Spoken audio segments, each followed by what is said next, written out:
Have you ever bought something you didn't need, agreed to something you didn't want to do, or changed your mind about something important and had no idea why? Here's the uncomfortable truth. You're being influenced every single day, and you don't even know it's happening. In 1984, a psychologist named Robert Cialdini went undercover. He spent 3 years infiltrating car dealerships, telemarketing companies, fundraising organizations, and advertising agencies. What he discovered was shocking.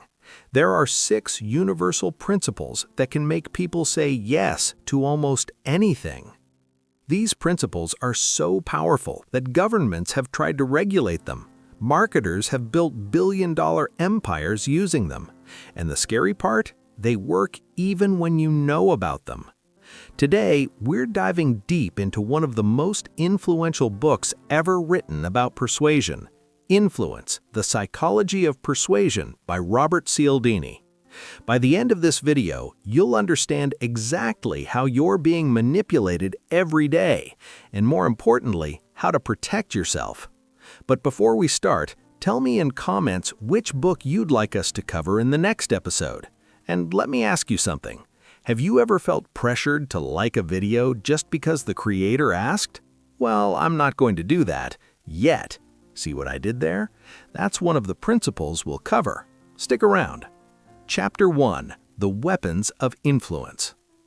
Let me tell you a strange story about mother turkeys.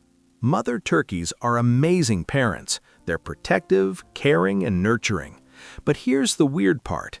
They rely almost entirely on one signal to recognize their babies, a specific cheep cheep sound. Scientists discovered that if you remove that sound, a mother turkey will actually ignore or even kill her own chick. But if you put a speaker inside a stuffed polecat, the turkey's natural enemy, and play that cheep cheep sound, the mother turkey will cuddle it like her own baby. One sound, that's all it takes to trigger maternal instinct or complete rejection. Now, before you think turkeys are just stupid, here's the uncomfortable reality. Humans work exactly the same way. We all use mental shortcuts called click-whir responses. We see a trigger and we respond automatically without thinking. It's like a tape starts playing in our heads and we just follow the script. Cialdini explains that we have to operate this way. The world is too complex to analyze every single decision, so our brains create shortcuts. The problem? Once people understand these shortcuts, they can exploit them. Think about this. Why do expensive items sell better when they're marked was $500, now $299, versus just $299? Why do people trust someone in a uniform more than someone in regular clothes? Why does a restaurant seem more popular when there's a line outside? These aren't random. These are psychological triggers being deliberately pulled. Cialdini identified 6 main weapons of influence, and each one is so powerful that entire industries are built around them. Let's break down each one, starting with perhaps the most powerful principle of all. Chapter 2: Reciprocation, the old give and take. Imagine you're walking through a mall, and someone hands you a free sample of chocolate. You taste it. It's pretty good. Now they smile and ask, "Would you like to buy a box?" Suddenly, you feel obligated, even though you didn't ask for that sample. Even though you don't really want the chocolate, you feel like you should buy something because they gave you something. That's the reciprocity principle, and it's one of the most powerful forces in human psychology. Here's a fascinating study. Researchers had a person pretend to be a fellow participant in an experiment. During a break, this person either brought back a Coca-Cola for the real participant, or B, came back empty-handed. Later, this same person asked if they would buy raffle tickets. The result? People who received the free Coke bought twice as many raffle tickets. A 10-cent Coke generated several dollars in ticket sales. But here's where it gets really interesting.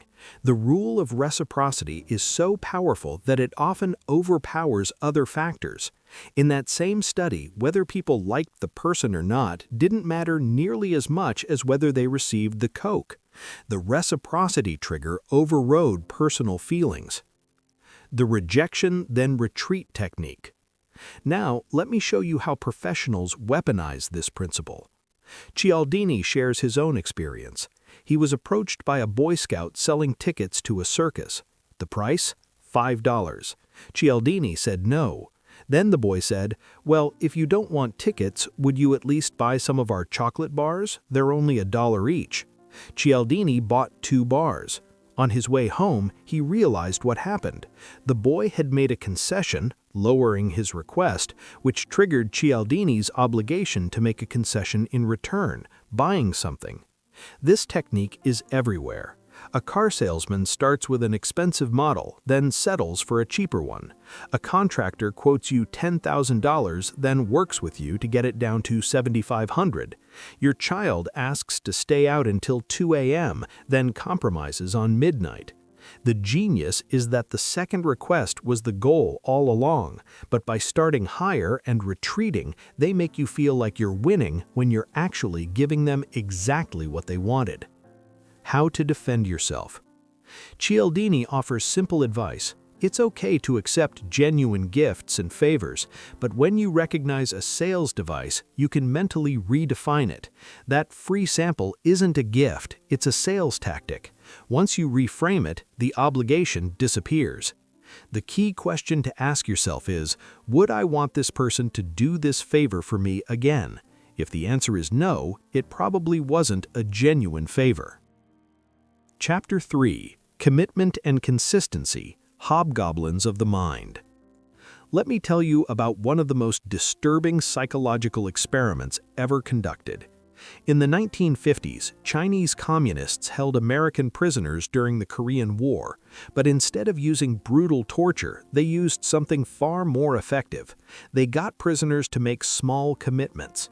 They'd ask prisoners to make mildly anti-American statements like, "The United States is not perfect." Then they'd ask prisoners to elaborate. In what ways? Then they'd ask them to write it down, then to read it to other prisoners, then to write an essay expanding on these points. Step by step, these prisoners' self-images changed. They went from patriotic Americans to people who had publicly criticized their country multiple times. And here's the key, they had done it voluntarily. No one forced them. This made it almost impossible for them to mentally undo. The psychologists called these men collaborators, but the prisoners themselves didn't see it that way. They had simply been consistent with their earlier commitments. The power of consistency. Here's why commitment and consistency is so powerful. Once we make a choice or take a stand, we face personal and interpersonal pressure to behave consistently with that commitment. Our brains want to align our beliefs with our actions. This happens because inconsistency is seen as a negative personality trait. We don't want to be the person who says one thing and does another. So once we commit to something, we convince ourselves it was the right decision. Real-world examples. Think about these scenarios. The toy company strategy. Toy companies advertise specific toys heavily before Christmas. Chapter 4. Social Proof. Truths are us. In 1964, a woman named Kitty Genovese was murdered outside her apartment building in New York. The attack lasted over 30 minutes. Here's the disturbing part. 38 of her neighbors heard her screams. They looked out their windows. They saw what was happening. Not one person called the police until it was too late. This case shocked America. How could so many people do nothing? The answer seemed obvious. People in cities are cold and apathetic.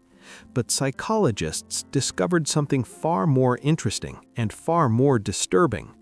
The problem wasn't that there were many witnesses. The problem was because there were many witnesses. The principle of social proof. Social proof is simple. We determine what's correct by finding out what other people think is correct. This applies to everything: how to behave, what to believe, what to buy, how to respond in an emergency. The more uncertain we are, the more we look to others for guidance. And here's the dangerous part. When everyone is looking to everyone else for cues, nobody acts. In Kitty Genovese's case, each neighbor looked out and saw no one else responding. They thought, if it was serious, someone would have done something by now. Everyone assumed someone else would handle it. This is called the bystander effect. When social proof goes wrong. Let me share another chilling example. In the 1970s, over 900 people died in Jonestown, Guyana, in a mass murder-suicide orchestrated by cult leader Jim Jones. How does that happen? Gradual social proof. Each small decision to follow the group made the next decision easier. When it came time for the ultimate test, people looked around, saw others drinking the poison, and followed along. The social proof was overwhelming. How advertisers use it. Turn on any commercial break and count how many times you see social proof. America's #1 choice. Over 10 million sold. Join thousands of satisfied customers. Testimonials from people just like you. Products with star ratings and review counts. Even laugh tracks on TV shows are social proof. Studies show people laugh longer and more often at jokes when they hear others laughing, even when they know it's a recording. The similarity factor. Social proof is most powerful when we see people similar to us taking action. That's why charities show you donations from people in your city. Testimonials feature people in your demographic. People who bought this also bought that suggestions work so well. Cialdini shares a fascinating example. A study on hotel towel reuse found that the most effective message wasn't about saving the environment. It was 75% of guests who stayed in this room reused their towels. Specific, similar others. How to defend yourself. Be especially wary of social proof in two situations. Uncertainty, when you don't know what to do, you're most vulnerable. And similarity, when the crowd seems like you, the influence is strongest. The defense? Look for fake social proof. Are those Amazon reviews real or bot? Is that bestseller badge legitimate? Are those testimonials authentic or scripted? And in emergencies, fight the bystander effect. Don't look to the crowd for cues. Point to a specific person and say, "You, in the blue shirt, call 911. That breaks the diffusion of responsibility. Chapter 5. Liking, the Friendly Thief. Let me ask you a question. Would you rather buy something from someone you like or someone you don't like? Stupid question, right? Obviously someone you like. Now here's the real question. What if that likable person is deliberately using psychological tactics to make you like them so you'll buy from them? That's exactly what's happening, and it's more sophisticated than you think. Chapter 6. Authority, Directed Deference. In the early 1960s, psychologist Stanley Milgram conducted one of the most famous and disturbing experiments in history. He recruited ordinary people and told them they were participating in a study about learning and punishment. Their job? Administer electric shocks to a learner, actually an actor, every time they answered a question wrong. With each wrong answer, they were instructed to increase the voltage. The shocks started at 15 volts. They went up to 450 volts, marked XXX danger, severe shock.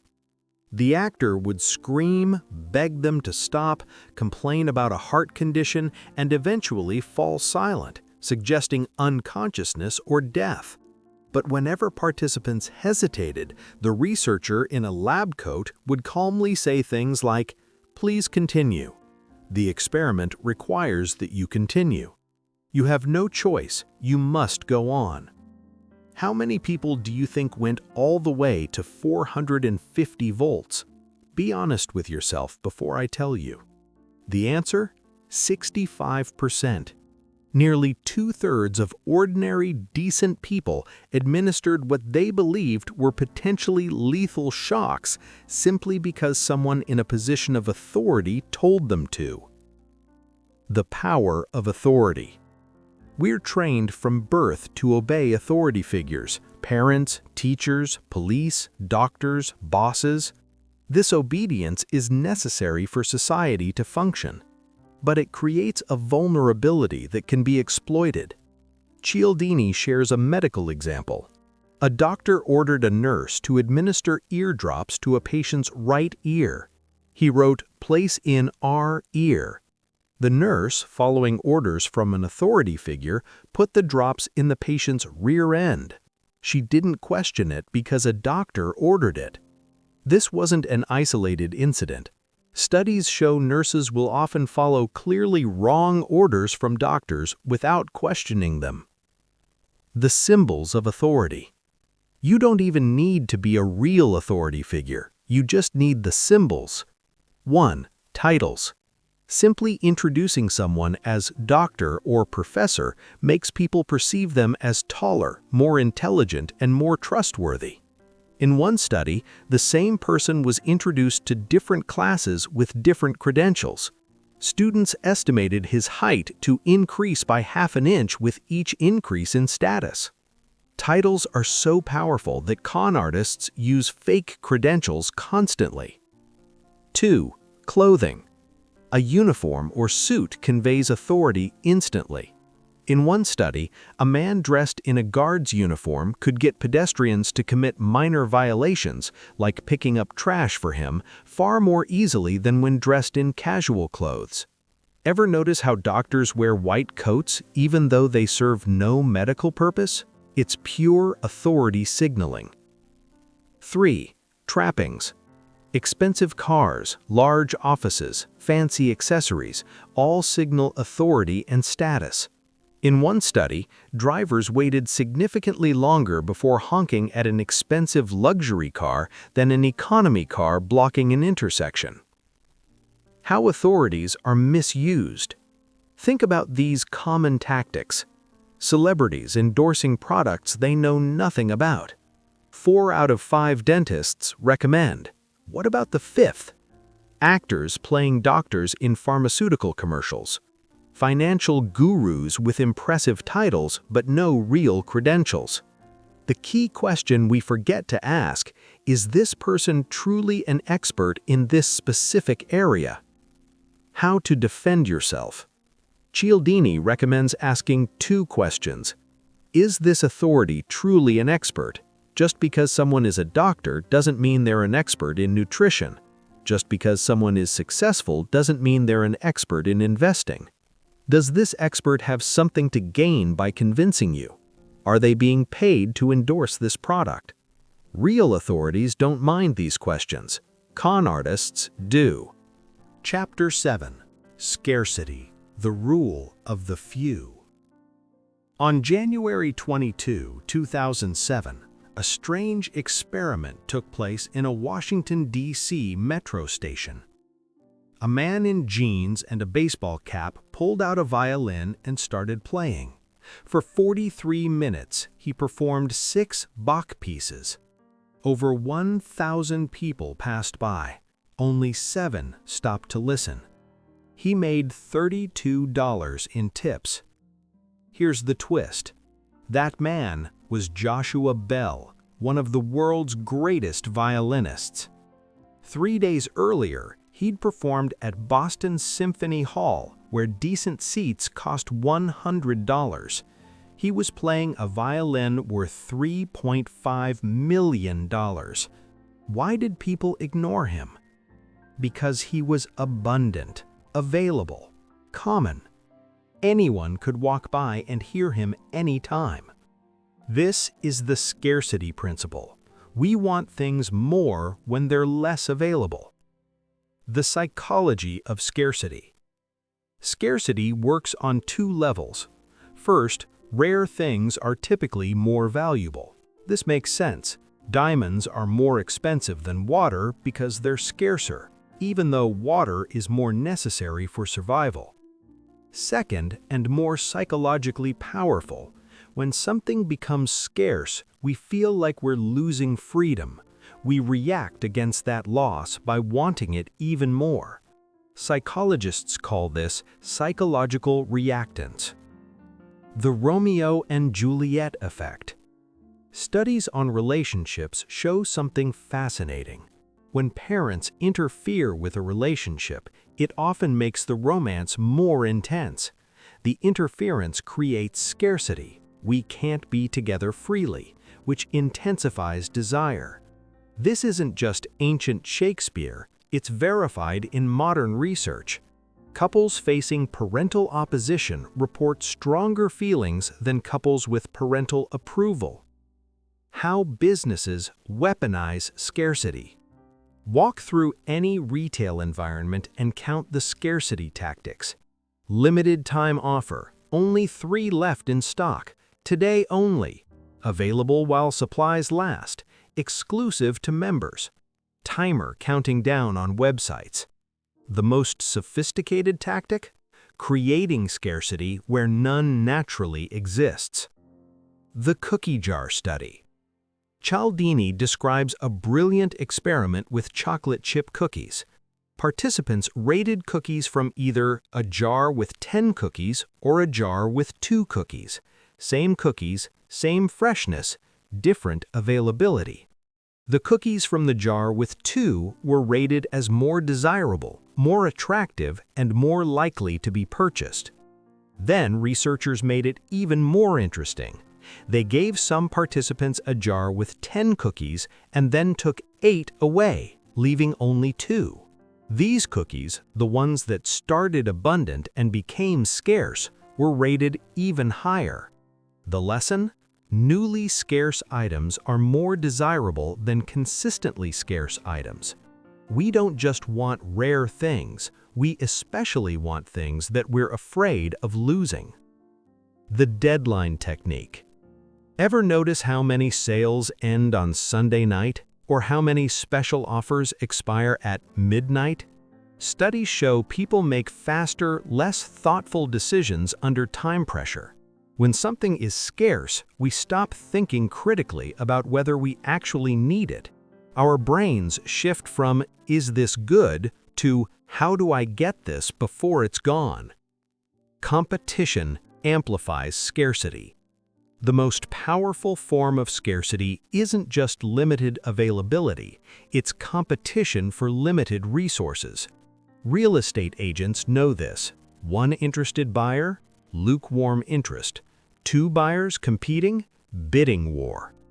Auction sites like eBay are built entirely on this principle. You don't just want the item, you want to win it against others who want it too. How to defend yourself. Cialdini offers crucial advice. When you feel the rush of desire from scarcity, stop and ask yourself one question. Let me tell you one final story, Cialdini's own experience that led to writing this book. He realized he was constantly agreeing to things he didn't want to do, buying things he didn't need, donating to causes he didn't care about, and he considered himself a smart, educated person. That's when he decided to go undercover for 3 years, infiltrating organizations that used influence tactics professionally. What he discovered was that these weren't random tricks, they were systematic applications of fundamental psychological principles. The 6 principles we've covered aren't just manipulation tactics, they're shortcuts our brains evolved to help us navigate a complex world efficiently. Reciprocity helps us cooperate and build relationships. Commitment and consistency helps us maintain stable identities and follow through on decisions. Social proof helps us learn from others' experiences. Liking helps us form bonds and communities. Authority helps us learn from experts and maintain social order. Scarcity helps us recognize and prioritize valuable resources. The problem isn't that these principles exist, it's that we live in a world where they can be exploited. How to stay protected. Here's Cialdini's final advice. Don't try to resist all influence. That's impossible and would make you miserable. Instead, learn to recognize when these principles are being used against your best interests. The key is awareness. When you feel that automatic click-whir response, that sudden urge to comply, pause. Ask yourself, why do I feel obligated right now? Reciprocity. Am I just trying to be consistent with a past decision that no longer makes sense? Commitment. Am I doing this because everyone else is? Social proof. Am I being influenced by how much I like this person rather than what they're offering? Liking. Am I following this advice just because of someone's title or appearance? Authority. Am I rushing because something seems scarce, not because I actually need it? Scarcity. These principles work even when you know about them. That's what makes them so powerful and so important to understand. But understanding them gives you something crucial, the ability to choose. You can recognize when someone is pulling your psychological triggers and decide whether you want to respond. Sometimes you will respond because the offer genuinely benefits you. Other times, you'll recognize the manipulation and walk away with your wallet and dignity intact. Influence isn't just a book about persuasion, it's a manual for navigating modern life, from advertising to politics, from social media to personal relationships. These principles shape every interaction you have. The people who understand these principles have enormous power over those who don't. Now you understand them. The question is, how will you use this knowledge? Will you use it ethically to persuade and help others? Will you use it to protect yourself from manipulation? Or will you ignore it and remain vulnerable? The choice is yours, but at least now you're making that choice consciously. If this video helped you understand how influence works, share it with someone who needs to see it. And remember, the best defense against manipulation is knowledge.